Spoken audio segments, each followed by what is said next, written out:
We negate. Our first contention is military spending. Macron 18 writes that growth in Japan's real GDP per head has outperformed every major economy with the 2 decades of rising living standards. Yamaguchi 19 explains that Article 9 enabled Japan to predominantly focus on economic growth.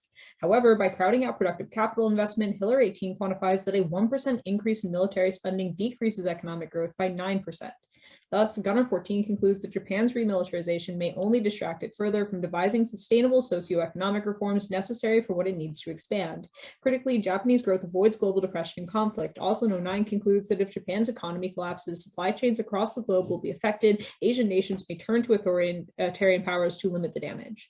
Yang 19 of the World Bank terminalizes that in East Asia over the last few decades, 1 billion people have been lifted out of extreme poverty. Our second contention is protests for peace. Ho 17 writes that angry protests on the street of Beijing and Seoul are highly possible if a revision occurs, as most Chinese consider Japan's constitutional revision a march back into its military past. Empirics prove, after Japan bought the Senkaku Islands in 2012, Jacob 12 furthers that police across China battled to control widespread anti-Japan demonstrations, allowing social unrest that can destabilize the political transition in China. Large protests may be used to attack government corruption. Zhao 15 concludes that as social problems cause deep discontent across society and lead many to protest, the cracking up moment could come when Beijing is unable to sustain the regime's legitimacy.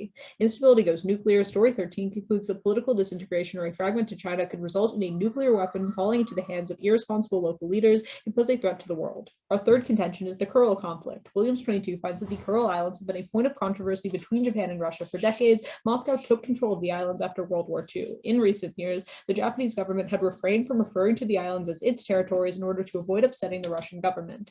However, the tide is changing. Williams continues that following the invasion of Ukraine, the Japanese government has reinstated its historic claim on the islands. Indeed, Japan Times 22 writes that Japan describes Russia's hold over the disputed islands as an illegal occupation. The classification will appear for the first time since 2003, reflecting Tokyo's shift away from a conciliatory stance towards Moscow to a more hostile position.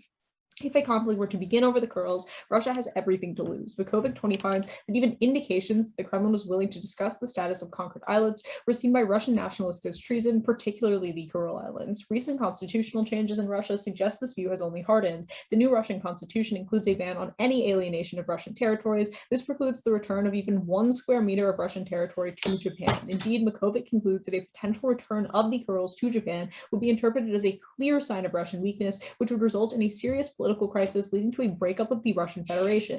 Nonetheless, Russia has thus far responded to Japan's rhetoric proportionately because of Japan's historic commitment to pacifism enshrined in Article 9. Williams 22 explains that the Russian government told Japan it is ending negotiations to sign a formal peace treaty because of Tokyo's efforts to claim the Kuril Islands belong to them. Additionally, Reuters 22 writes that Russia is conducting military drills on the Kurils with more than 3,000 troops and hundreds of pieces of army equipment. However, without Article 9, Russia understandably has no reason not to believe that an invasion is imminent. In that instance, Russia must respond with decisive preemptive force or else risk losing the Kurils and its collapse. Stanton 22 finds that in a conflict, Japanese strike aircraft may suppress Russia's air defense and coastal missile systems deployed on the disputed islands. For this reason, Stanton concludes that the warships and submarines of the Russian Pacific Fleet will not be able to show proper resistance to the forces of Japan, and it is only a nuclear attack that will be able to stop Tokyo from seizing the Kuril Islands from Russia.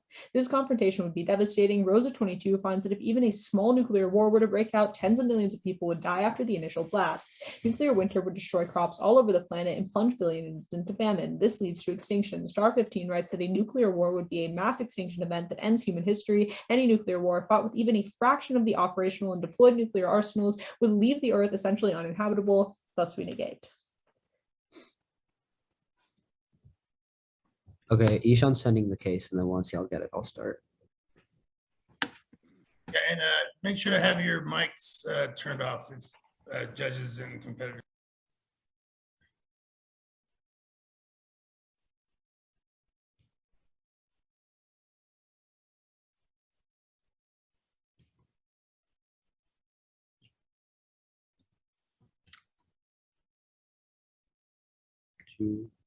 Why does the Middle East contention look like that? Oh, I'm unmuted.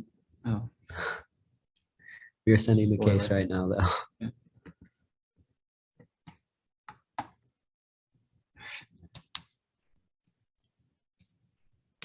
I sent it.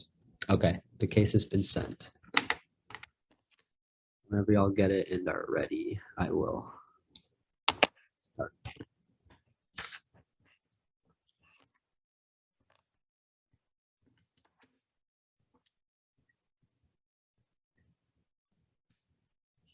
Everyone got it or? I haven't gotten it yet. Okay, we'll wait. Just got it. Cool. Everyone ready? Awesome.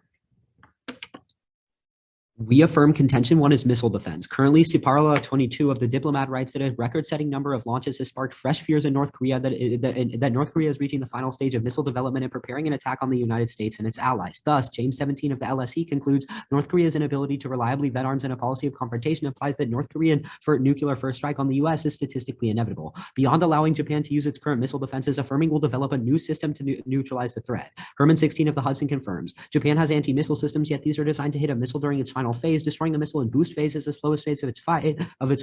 The chance that Kim's missile could evade destruction shrinks to nil. Overall, Warnick 18 concludes that repealing Article 9 will tame the rogue nation, allowing the state to invest in better missile systems that can intercept North Korean ICBMs, no matter where they are and where the rogue state reevaluates their strategy for launching missiles. Absent deterrent, North Koreans test escalate. As Ward 18 of Vox concludes, North Korea wouldn't launch one bomb, but multiple and devastating environmental effects. Black smoke would make it above the weather, blocking out the sunlight and depleting the globe's agricultural output. Everyone on the planet would die. Contention 2 is Okinawa.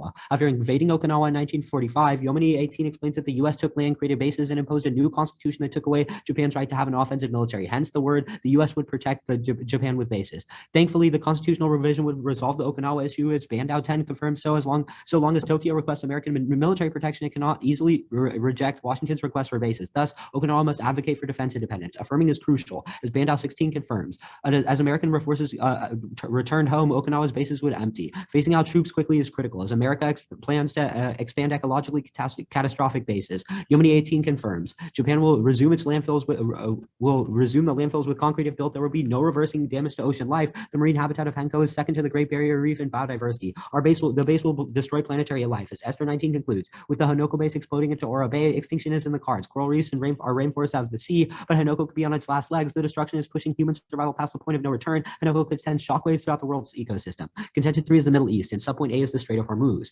Article 9 hurts Japan's ability to participate in defense of the Strait of Hormuz, as Manchi 19 writes that the U.S. government has called for international military coefficient to safeguard the shipping in the Strait of Hormuz. However, since the FDF can only guard Japan-related vessels, it remains unclear whether the forces can participate. Empirics prove Japan just said it's the main cause for opting out, as Kyoto News 19 confirms. Japan has no plans to send the self-defense forces to the Middle East to join a military coefficient envisioned by the United States due to restrictions by its pacifist constitution. This is uniquely key, as Kushal 22 warrants. Hormuz will remain a flashpoint with the recent mining of 2 oil tankers in the Gulf attributed to Iran. Even limited actions will achieve disruption, driving up the price of global oil. And Formos 19 confirms Hormuz links Asia to Africa and to the Middle East. 90% of oil from the Gulf passes through Hormuz, and the confrontation over shipping could lead to a full-blown war between Iran and the U.S. Even worse, because high oil prices lead to more civil and interstate war over oil, while financing and emboldening oil states. Bunzel 18 confirms an $18 increase in oil is associated with a 13% increase in international conflict. Subpoint B is stabilization. Japan wants to stabilize the Middle East, but it's stopped by Article 9. Rhino 02 confirms Japan could play a strategic role in the Middle East. However, Japanese foreign policy has been severely constrained by Article 9, reliant on the U.S. security sphere.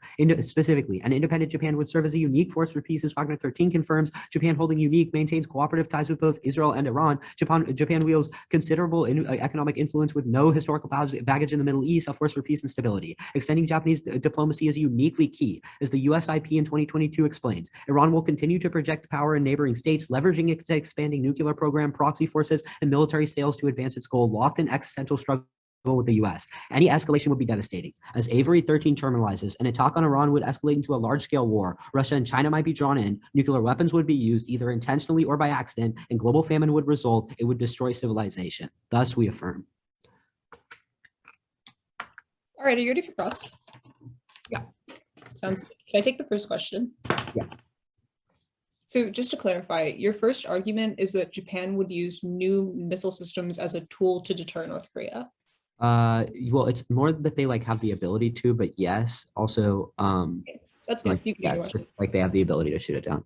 Okay, on your C3, can you explain the internal link to me? What exactly do you mean by the internal link? Can you just explain the link on C3, why affirming helps? Oh, for sure. So it's actually quite the opposite of Or affirming. yeah, why affirming is bad. we'd say that in the status quo, Japan has begun posturing saying that the Kuril Islands are their territory. Right now, the only reason that Russia doesn't fear an imminent invasion is that Japan is historically committed to pacifism. So they don't think they're going to go in and start a conflict because it's ideologically pretty much what they're against. However, in a world where Japan's commitment to pacifism, which we tell you is enshrined in Article 9, disappears, Russia is very afraid of an attack because they have a whole lot to lose, because losing the Kurils would lead to a massive political crisis. I have like one quick follow-up. Yeah, of course. Your evidence indicates that like Japan currently has the ability to like repel attacks though, right? Just generally, or like in the Like Kurils? in the curls. Why does that matter? I mean, it's just a question. I like an answer. We'd say that regardless, it probably doesn't matter because Russia doesn't think they'll use that ability. Okay, cool. You can have a question. Sounds good. Let's talk about Okinawa. Does the United States have bases in like Kenya? Or wait, Kenya? I don't like. Yeah. Maybe? I I don't mean, know. yeah, you're right. They do. And does Kenya have its own military? Yeah. Yeah, it does. So why, in a world where once Kenya developed its own military, the US just left their bases there? Oh, okay. Yeah. Yeah. Well, that's the evidence we read. I think it's like Schreiner or something. What it says is that when the reason the US created the bases and the reason they're creating more is because after World War II, not only did they build the bases, but they also like put the article in the Constitution so they couldn't have the offensive military. And they kind of use that as a guise to say like, oh, okay, like we're gonna be here forever or until like, because you don't have an ability to defend yourself, right? It's unique to Japan in that like that's the reason they're there. That's the reason the bases were built in the first place. Right, maybe in the first place, but when you look at it now, Japan probably wants the defense of their allies, especially when the allies such a massive military power. But I guess I would actually argue to say like Okinawa is especially like historically like horrible for Japan. Like I don't know like if you've heard about like like the soldiers like having like they're like abusing. probably don't get into that territory without a content warning. Okay. But even so, you can take a question. We have like 15 seconds left. I'm good. I think we could just run 15 seconds across. Sounds good.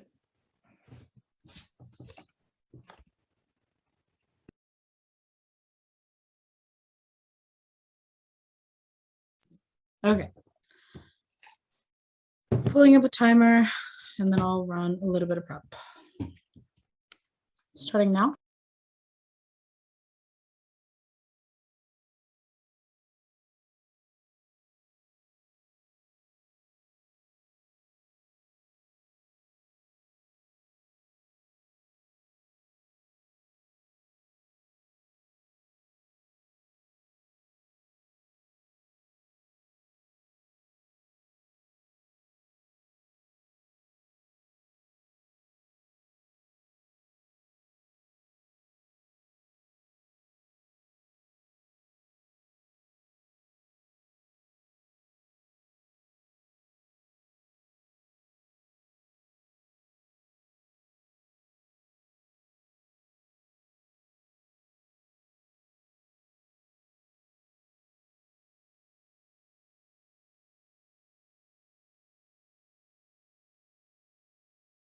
Okay, is everyone good? Or actually, sorry, I'll take just a second. So Ben, where is reference to Strait of Hormuz in your case doc? I'm not able to find it. It would be under it would be the first subpoint A on the contention 3. So it's under like after the Okinawa evidence, the last piece of evidence is S tier 19.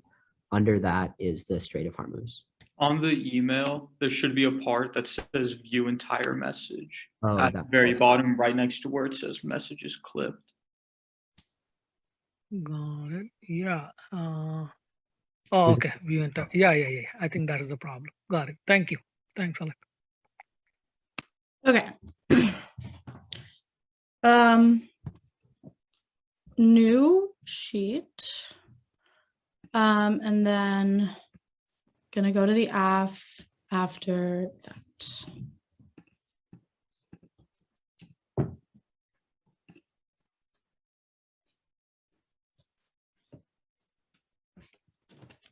right.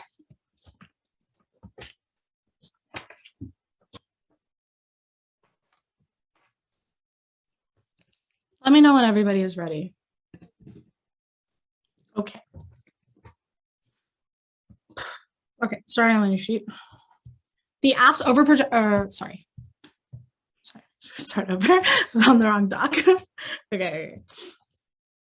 The app's project overemphasizes human sovereignty and, as Ben conceded and Cross, views weapons as tools, specifically tools to deter North Korea. This ensures the propagation of war. Maishi is 17, who, with a knife in her hand, has not at some time wanted to stab someone or something. The desire to stab or shoot emerges from an encounter with a weapon. The desire incites a transformative reaction in humans that effectively enables weapons to produce their users. Weapons should be understood first and foremost as entities that operate on desire, and only secondly as instruments of violence. The dominant image of weapons present in international relations and security studies subordinates the use of weapons to human intentionality. This model simultaneously overstates the role of human interest in shaping the form and function of weapons and understates the formative powers of weapons in generating human conduct. Discourses about human sovereignty and intentionality create a highly productive ruse or a form of camouflage, which disguises how weapons exploit fear and profit recreates the conditions of their regeneration. Traditional IR theory views weapons as tools which augment or diminish state power, but do not change its essential functioning. Weapons are defined as distinctive, effective potentials which exert formative influence on social life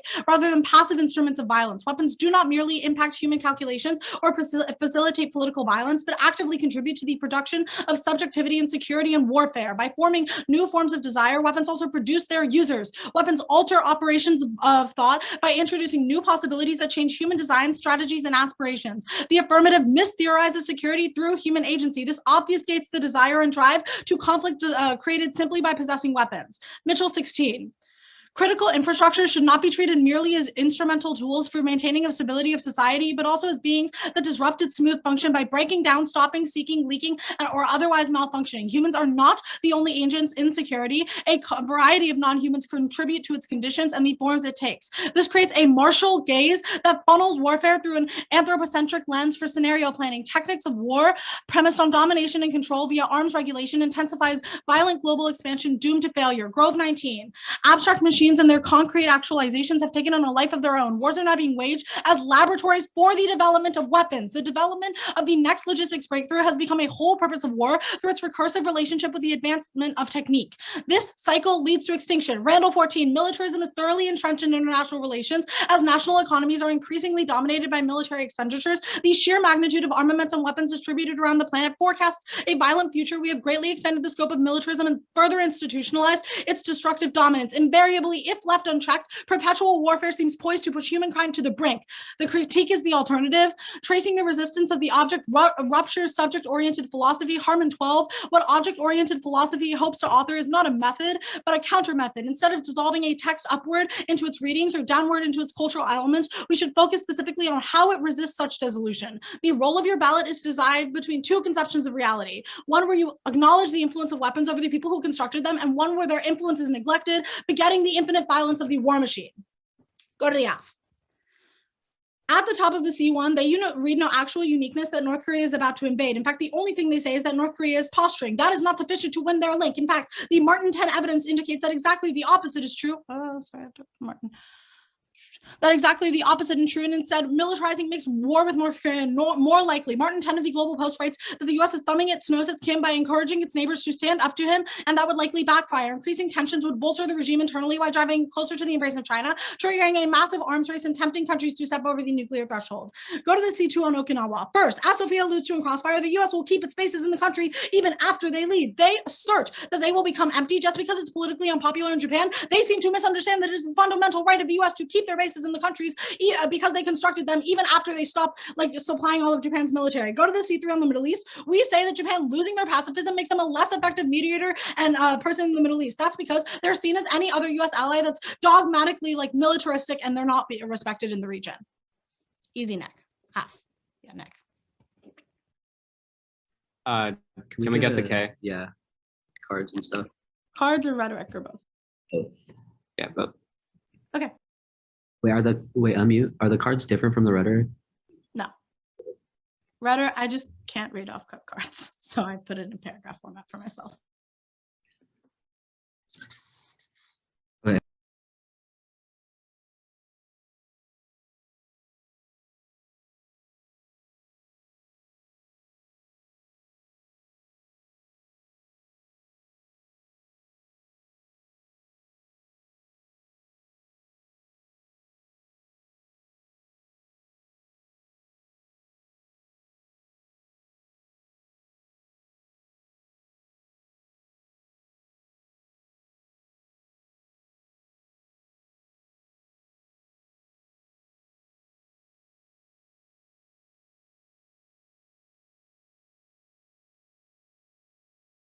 Okay.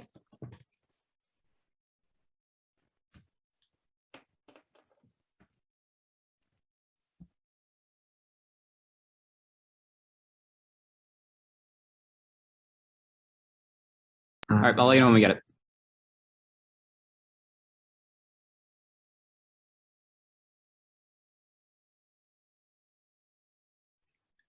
Wait, is the cards at the top and rhetoric at bottom, or? That's Oh. correct. 2 separate emails. Got it. Okay. You'll see when I start my timer for prep.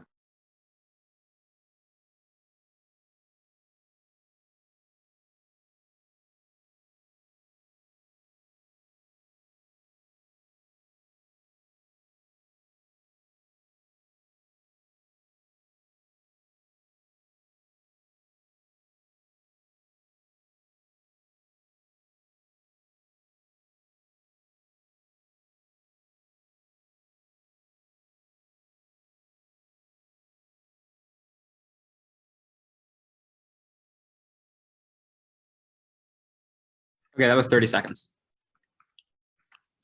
Order will be the critique, the AF case, and then the neg case. Yeah, so after the K, it's going to be a normal rebuttal.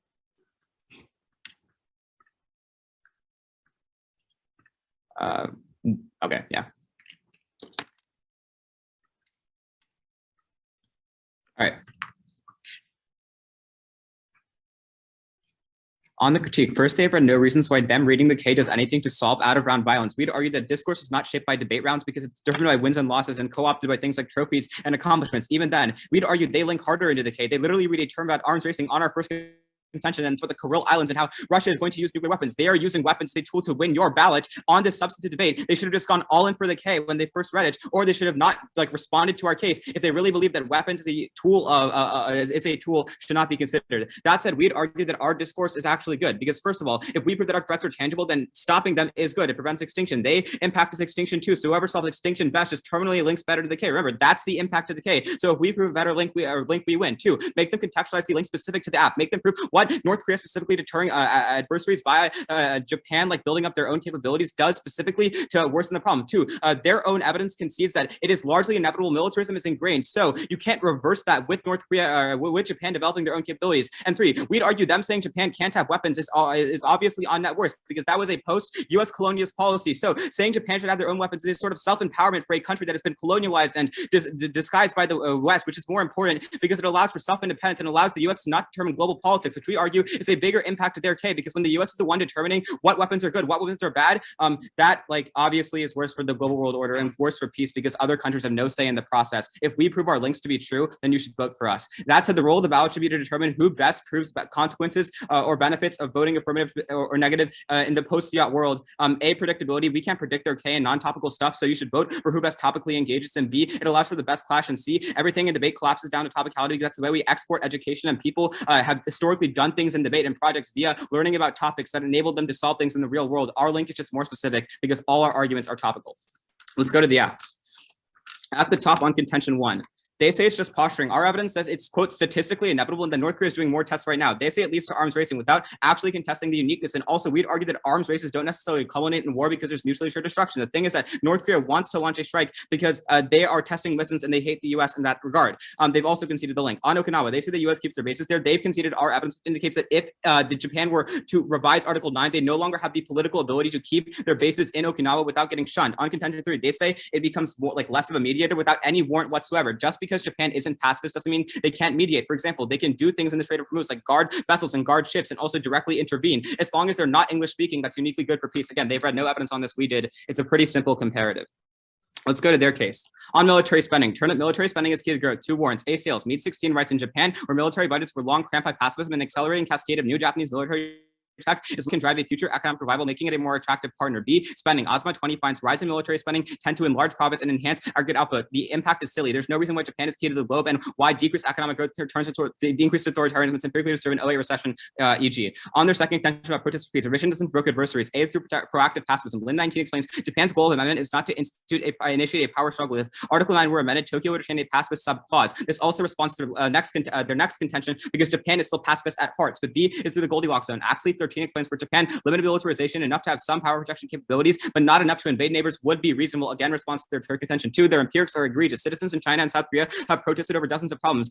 People in China are protesting because of lockdowns, and the Senkaku Islands empiric proves that they're able to quell the protests and it doesn't lead to spillover. On the Kurils, first, not a single piece of evidence says Article 9. If Japan doesn't become aggressive, they want to attack. Lin 19 writes, Japan's goal of amendment is not to initiate power. Remember, that's right above. And Russia can expand. 3 warrants. A, their entire military is bogged down in Ukraine. B, sanctions have collapsed their economy. They don't have the capability. C, the majority of Russia's navy is concentrated in the west, not the east, means Russia's navy can't actually start a war. And 3, militarization is not a threat. There's no reaction. Brown 21 writes, Tokyo pushing through military changes doesn't automatically constitute a threat to Russia. Japan's military is not aimed at Russia, and Russia isn't stupid. They're not going to completely end the world if it's not beneficial for them. Also, peace is locked in from governmental ties. They are just bumps in the road. Bakarov 20 writes, Russia and Japan are being brought together through serious economic cooperation. The dispute on the islands will be put on the back burner.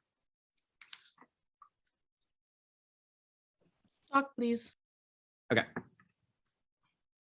Here, let me cut out some stuff I didn't read. Sounds good.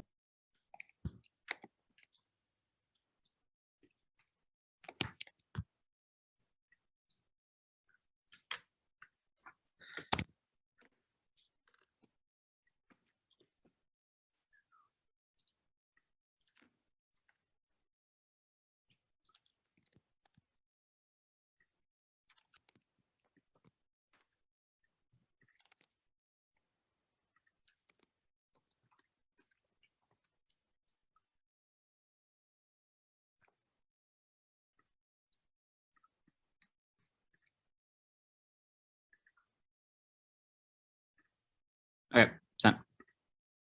Okay. I'll tell you when I get it.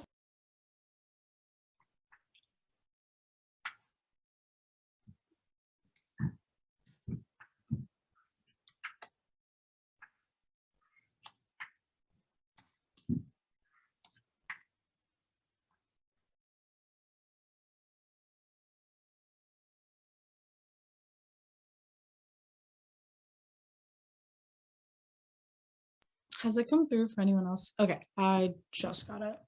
All right, I'm good for cross then. And Sophia, you can look at the doc. Wait, do you have the responses on the K? No, that was all off my flow. Okay, that's fine. Here, you can just look at my flow. All right.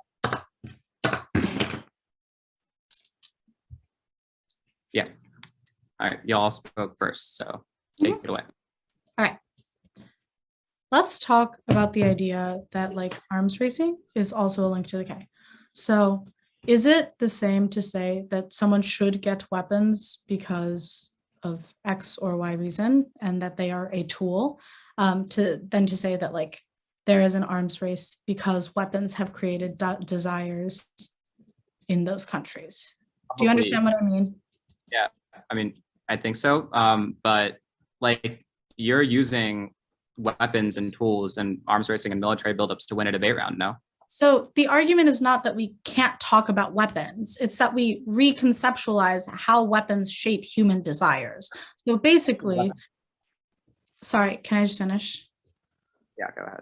Yeah, the idea is not that like no country or state should ever have weapons, but instead that the desire for militarism is produced by the weapons themselves. So us saying that there will be arms racing is not advocating for any state to get weapons. It's in fact saying that no more states should get weapons because that will create desires to use them.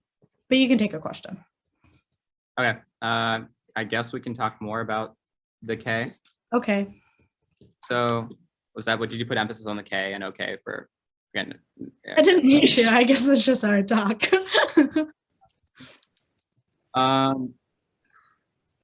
So is there a scenario in which any country should be allowed to have weapons?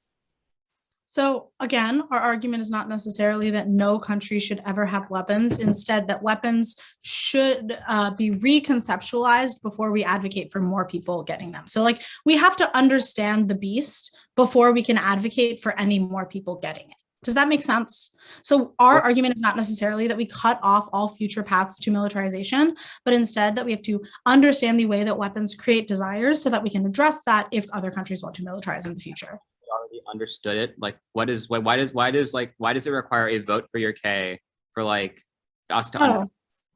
Because like, you've read it. I mean, like, yeah, someone got something okay, but I think the disconnect here is that we are not going for a claim that we like solve outside of the debate round. Instead, that the ballot functions as a choice between two competing worlds, okay, right? So all of your defense about like, oh, like there's no spillover outside of the round, debate doesn't shape reality, doesn't really matter insofar as the role of the ballot that we read is that it's a competition between two competing worlds, and the judges should just pick which world they think is a more correct conceptualization of weapons. Does your world topical?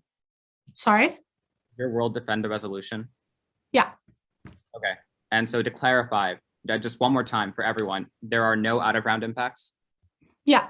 Our role defends the resolution, and our role of the ballot is not a spillover role of the ballot, but instead our role of the ballot is to vote between two competing worlds. I guess there are sort of out of round impacts in the sense that like the militarism impact is global, but like not on the level that we're going for, like on the framing, if that makes sense.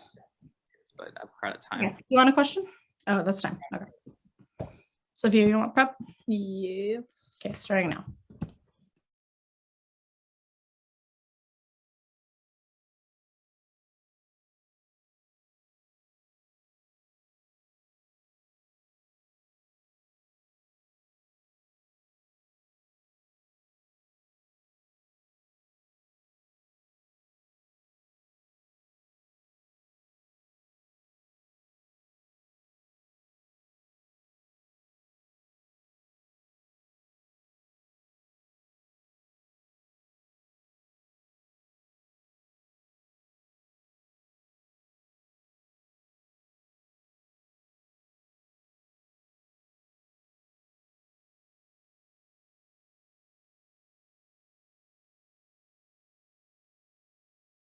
Ishan, send your text to the role of the ballot. I can like type it out, but like I again off the dome. Yeah, that would be good so that just we Also, have wait, like sorry, clarity. what was your implication on your third response on the K? Just like that your discourse was good? Like what was the implication on that to the warrant? What was my third response on the? Are y'all using FlexPrep for this? Yeah, we can. Okay. I think we have two separate questions. We can use Flex Prep for Sophia's, but first, can you just send the text of the role of the ballot? In the chat. It might not be verbatim what I said. That's fine, but like as long as whatever you type is like what you're going to defend.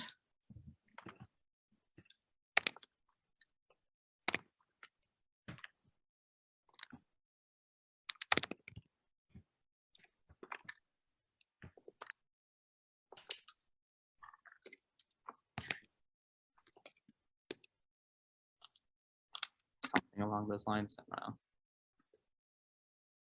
Okay, sounds good. And then now we'll run Flex Prep. Sophia, your question? Yeah. So we cut out for your third and fourth responses on the K. Sort of. The first one was that your discourse is good. I missed the warrant, and then the next was that it was just to clarify. It was just that like we have to prove that you make the problem worse, basically. Yeah, I think it was like a claim for, or like a plea for specificity, like to what we specifically do with Japan and Yeah, North Korea. okay. All right. But I needed the third response. And then discourse good was that if we win our advocacy, then we prove that we're doing something good to stop a threat and stop something that prevents extinction. So. Oh, okay. We'll keep running.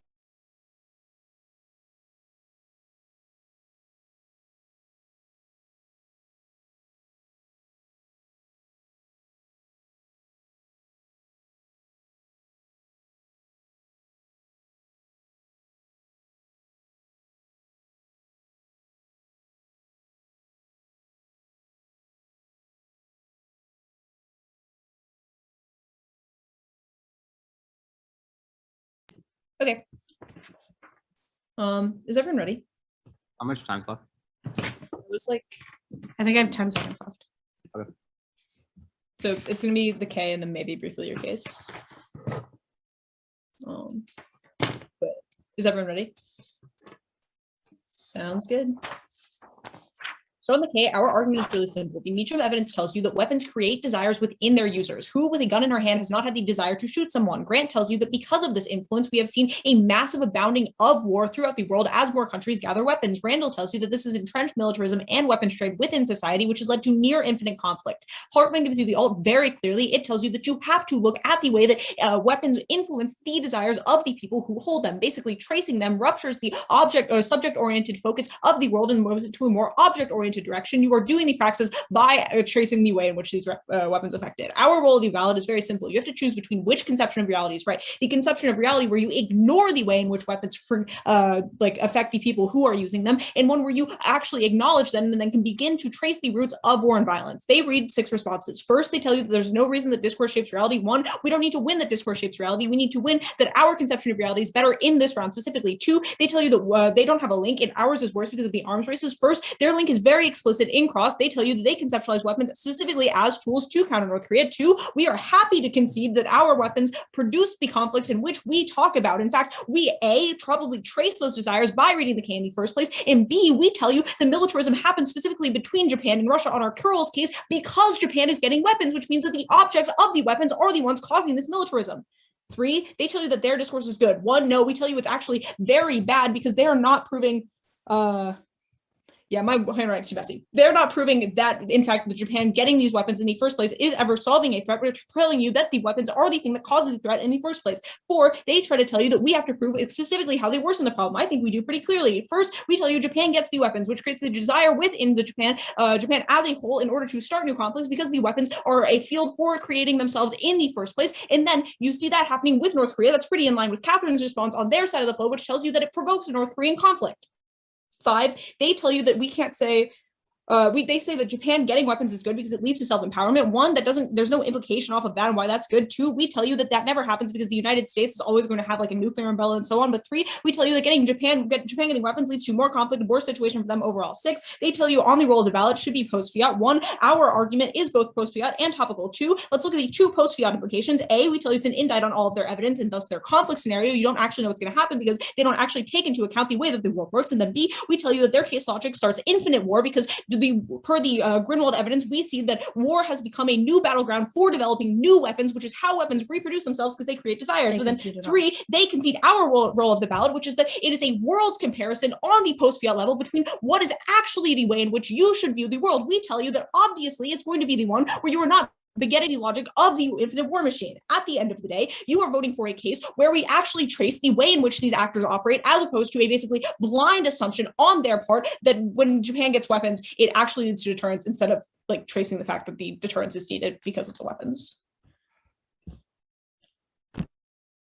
All right. We are going to take the remainder of our prep 2 minutes and 30 seconds. You'll see on the screen when we start. 2:30 left. Yeah.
All right, that's our prep. Okay. The order is going to be really quickly on the AF, and then it's going to be on the K. Awesome. Go to missile defense. Our uniqueness is clear. North Korea right now is launching a record amount of tests and preparing for an attack. The James evidence concludes that war is inevitable. Repealing Article 9 means Japan can develop missile systems that can target ICBMs at their most vulnerable point, improving missile defense. North Korea would launch multiple bombs, leading to nuclear winter from ash, blocking out the sky, causing extinction from time to time. You know, the second we do this, we can help it. Let's look at the wing. First off, let's look at the impact to the K. There is first off, they don't extend a reason it leads to extinction. So on base, we have the better link to extinction. But more than that, what is the danger? If their impact collapses to topicality, there's literally no contextualization. Remember, we are talking about a post-fiat world. Their whole logic relies on, oh, well, yeah, it's going to lead, the logic of the case leads to infinite war, but they never explain why. You have to explain why in order to win the topical link. But secondly, that's our argument on specificity. You have to be specific to the scenario to prove why it's bad. If they don't give you an independent reason as to why it's bad, you can't vote on it because you have no idea what it's going to do. But in our case, the second you affirm, you're going to have the ability to deter these ICBMs that they concede is inevitably going to strike. At that point, that's like extinction. But let's go to the K. Firstly, on the roll of the ballot, their world comparative is not mutually exclusive to ours. You can literally perm the K. You can have the debate discussion, the topical discussion, and just realize, oh yeah, security needs to be changed. That's totally fine. They don't give you a reason as to why you can't do that. That means on face, you don't vote for the K because there's no reason to, and we have a bigger impact. But also extinction outweighs everything they give you. Also on time frame, you just know we outweigh. But specifically on our response about, we told you Japan right now, weapons is on net worse because they don't have any. We need to give it to essentially defy imperialism. They tell you, oh, well, self-empowerment, isn't that important? But we tell you self-empowerment is literally the whole point. Japan having their nukes moves them away from the nuclear umbrella they speak of. Also, their logic is literally framed through a Western model. Give a reason why it's bad. We need to be able to give countries weapons to determine whether it's good or bad. We can't just rely on debaters telling us something's true and then just not testing everything. Our impact is just inherently better. Also, just on the roll of the ballot, we tell you you have to best prove the consequences, benefits of the actual resolution and in context to topicality. But what's important is they don't respond to predictability. You have no idea when or how their impact is going to materialize for the K. That means on face you vote for ours because our roll of the ballot is better. But secondly, we tell you this is the best clash. That's a post-fiat impact. They never explain to you what the post-fiat impact is on the K. But we tell you when you actually have class, you can export logical debates and political discussions to the real world, which actually causes change. That's a better post-fiat impact you can vote on. But then on topicality, we tell you topicality actually achieves tangible things. Okay, sure, maybe it's right. And what do you want me to do? Oh no, you're good. Oh yeah, maybe it's right. And maybe we can talk about this discussion, but topicality is the best way to do that because when you talk about the discussion topically, you can actually have a reason that interacts with reality, interacts with the world we know. They tell us oh, none of this is real, none of it's reality. We are talking about the real world. You are the one suggesting a new theory to evaluate things with. You always buy our logic first. Switch audio. Okay, y'all good for cross? Oh, Okay, yeah, we're good. Sounds good. So why at the top of Ishan's K responses did you say discourse never shapes reality? What's the warrant? I don't remember. Well, I mean, there certainly was one, and it wasn't, I guess, frontlined by Ben's response, new in summary, that said that your discourse, because it's topical, would specifically shape reality. So which half of it is true? Okay. I think we can make the argument that non-topical or discourse that isn't specifically engaged with the topic, in its ability to, the resolution in specific, you could read this K on literally any topic ever that talks about weapons and deterrence and whatnot. That we'd argue isn't exportable. What's more exportable is clash between specific arguments and specific scenarios that can lead down specific roads. For example, in Emory finals a couple of years ago, when Anna Myers won, she drafted Israel policy for the US government, which is an example of how topical debate is exportable, but people read performance stuff all the time.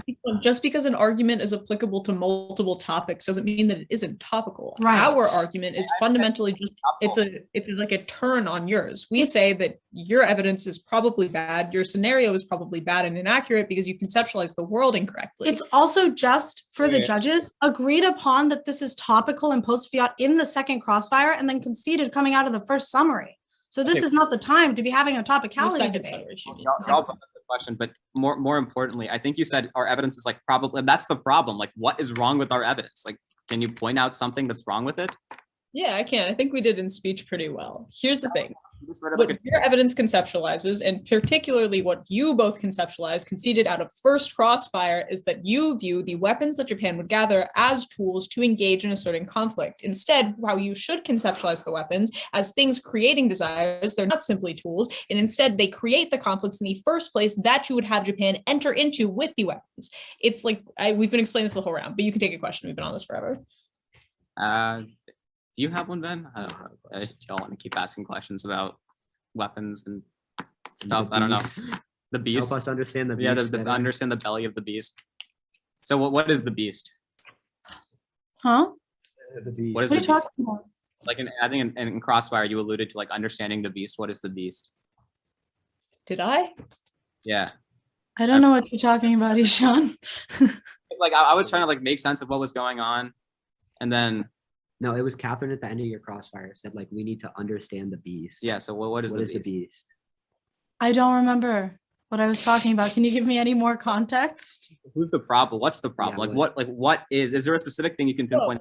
Oh, Oh, weapons. Yeah. So The beast. here, Like, our evidence, I guess in this case, the beast is the infinite militarism that's been Right. caused by conceiving, or almost not conceiving. quickly, what is a weapon? It's Ishan? something that shapes desires in people. Yeah, I mean, it's easier Okay, to that's the end explain of the Crossfire. qualities of a weapon than go that way. Oh, hang on to something there. Okay, that's too bad.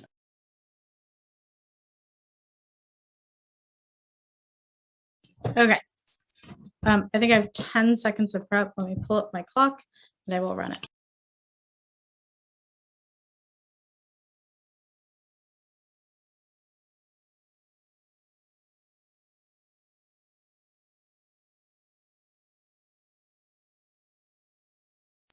Okay.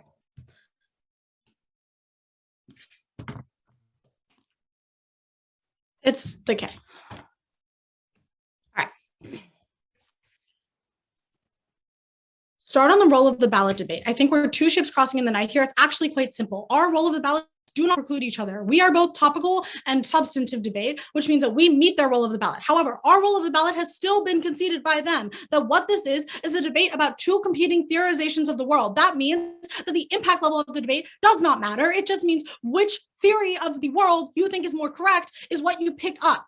With that, let's go to the K. The Metri's evidence says that weapons are entities that operate on desire. When countries get weapons, they create the desire to use them. Mitchell says that because of these desires, all battlegrounds have become first and foremost arenas for testing new weapons. Grove says that this has created near infinite conflict as actors chase the drive to create new weapons, which Huntman says that the K is the alternative. When you acknowledge the desires that weapons create from their inception to their outcome, it ruptures the concept that humans have sovereignty over them. Once again, the role of the ballot is a world comparison of which theorization of power you think is more correct. They read a ton of new stuff in Ben's summary. Most of it is not actually responsive though. First, they say that we have to be specific to the scenario. We say that saying that Japan should get weapons is advocating for shaping the Japanese desire for militarism through the fact that they get weapons. Our argument is just that them getting any weapons through militarization shapes their desires. Then they say that the logic is Western framed. This is new, but then there's no implication as to why our logic being quote unquote Western framed implicates out in the debate round. Like there's no impact to that whatsoever. I have no idea what that does to our K. Then they say we have no reason that it leads to extinction. The reason that it leads to extinction is the infinite war that the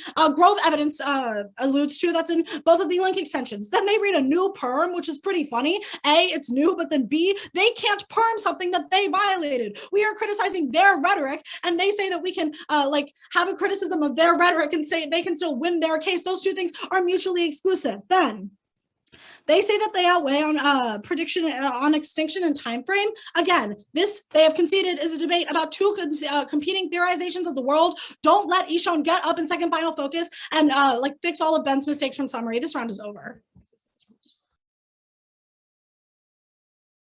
Okay, we're out of prep. It'll be after the K. Is anybody not ready?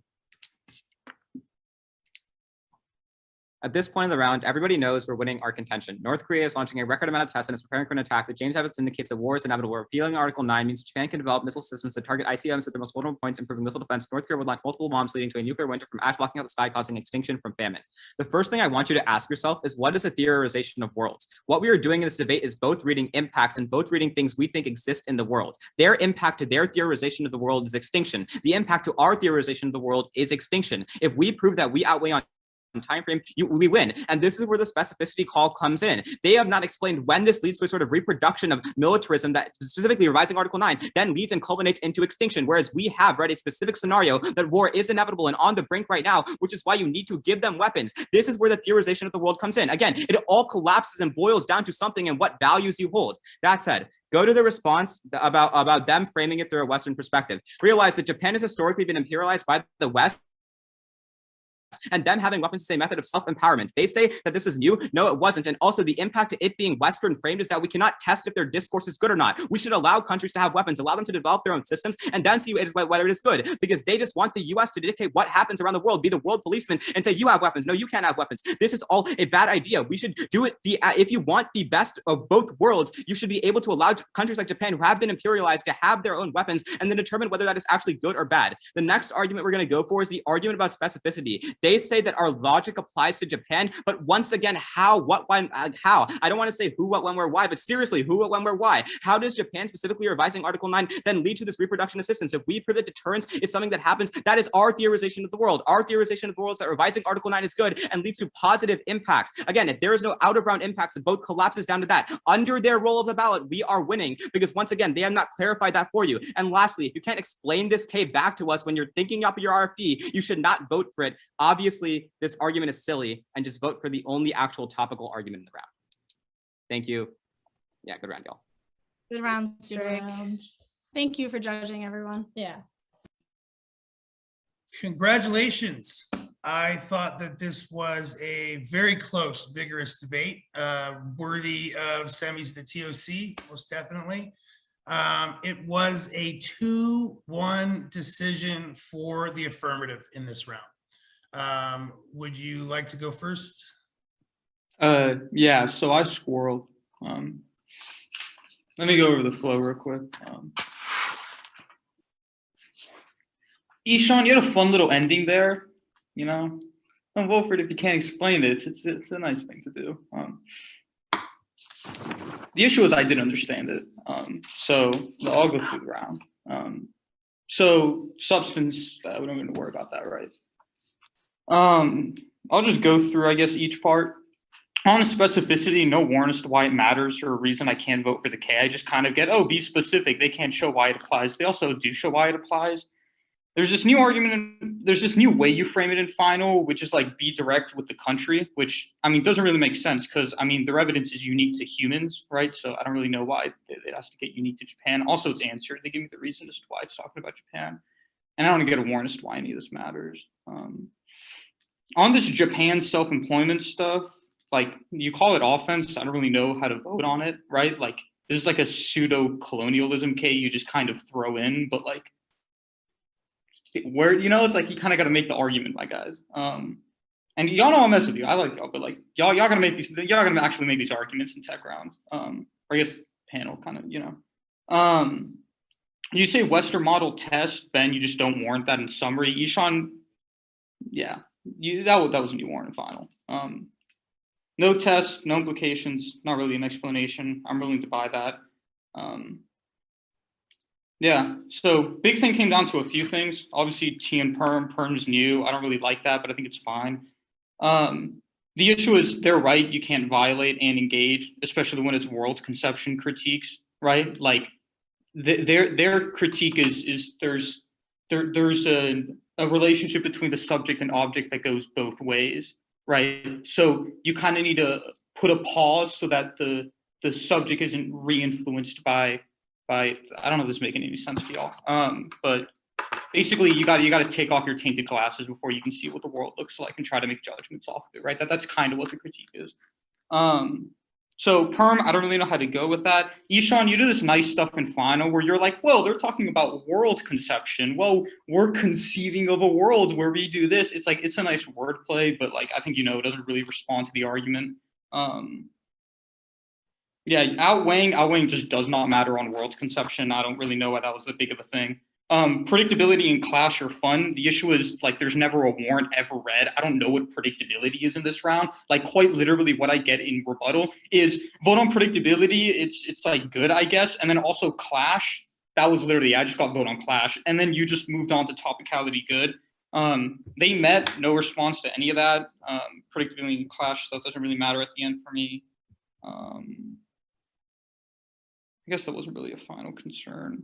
I mean, yeah, it just kind of came down to this weird perm thing. Like, I think y'all might have been better off sticking to T and making explanations. The issue was rebuttal kind of just rushed through everything and wasn't warranted and kind of like assumed that summary would make the warrants in the back half. And then summary just kind of went with new responses instead of warranting a lot of the previous responses. And then final had to go new again, which is, I think, a reason that this round got kind of confusing. Because it kind of seemed like the neg was changing as the ask responses were kind of changing. But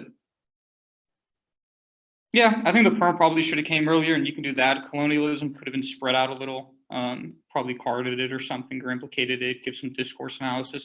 Whitman, y'all don't have to win. You don't have to kick any out of round implications. Like, even if you just affect how a few people view the world, like that's critical offense, and that's a, I don't remember Dorno's exact words, so I'm just going to steal a paraphrase. That's like a risk of reconciliation, and then you can, that's a democracy link. But yeah, this was a good round. I like this round. So yeah, if y'all got any questions, you could just shoot right ahead. All right, Wesley or Anand, y'all can take it away. Yeah. So, looking at the contention, especially around profess for peace, and of course, Catherine taking it to the next level in terms of humanity and what is the right decision for the humans at large. All good. Absolutely agree with all those points. In an ideal world, definitely everyone should be in a peaceful manner, agreeing not to weaponize themselves. Unfortunately, there are players and neighbors who are weaponizing continuously. They're encroaching into your islands. So it becomes a very difficult decision. So what happened 8 years back versus what's happening now, the context has fundamentally shifted. So weapons becomes a critical aspect of how a country can defend. And that's what Ishan is saying. Hey, their world is not mutually exclusive to ours. And here's the stuff, right? Japan is imperialized by West. We should allow countries to have weapons. US cannot dictate what countries to have and not have. So what he's trying to say is, hey, one needs to be empowered, one needs to be self-sufficient, and that goes against definitely the norm of what you are professing for peace. However, the professing for peace is an ideal world that has a longer runway, and it takes a lot more time than what needs to be immediately addressed. So answering this question, looking at, hey, do you want to be a sidekick of US, be in the shadow of US all the time, or do you want to stand up for yourself and get more regional alliances going on? So that became a key turning point, and that's where I had to vote for Ishan's team. Yeah. All right, so the warranting for the roll of the ballot that comes in the second, neg speech off the K, it relies on preventing extinction. And so ultimately, I am persuaded that we are discussing the post-fiat implications towards solvency, solving extinction. That's what I'm convinced the question in the round is. What do I get from the K versus conceded scenario with a time frame attached to it that we might need to solve before we get to anything else? If the neg had made this simple argument, had said, look, the probability that we really are facing an imminent catastrophe from North Korea is not very good. the probability in the long term from the cycle of violence that comes from the K is 100%. You make that argument, I'm probably voting for you. I don't see it here on the flow. I can't make that for you. And so when we're discussing simply the post-fiat implications directly to extinction, I have to go with a conceded scenario that shows a direct risk of solvency versus a K. The alt, I don't know when this is going to materialize. I think there's questions whether it will or it won't. As far as Ks go, this is argued very well. So like I am inclined to believe that there is some source of offense for the neg on the K, but definitely not enough for me to think that when we're in a post-fiat world, I need to ignore a conceded scenario that makes some sense logically, right? So that's ultimately how I vote.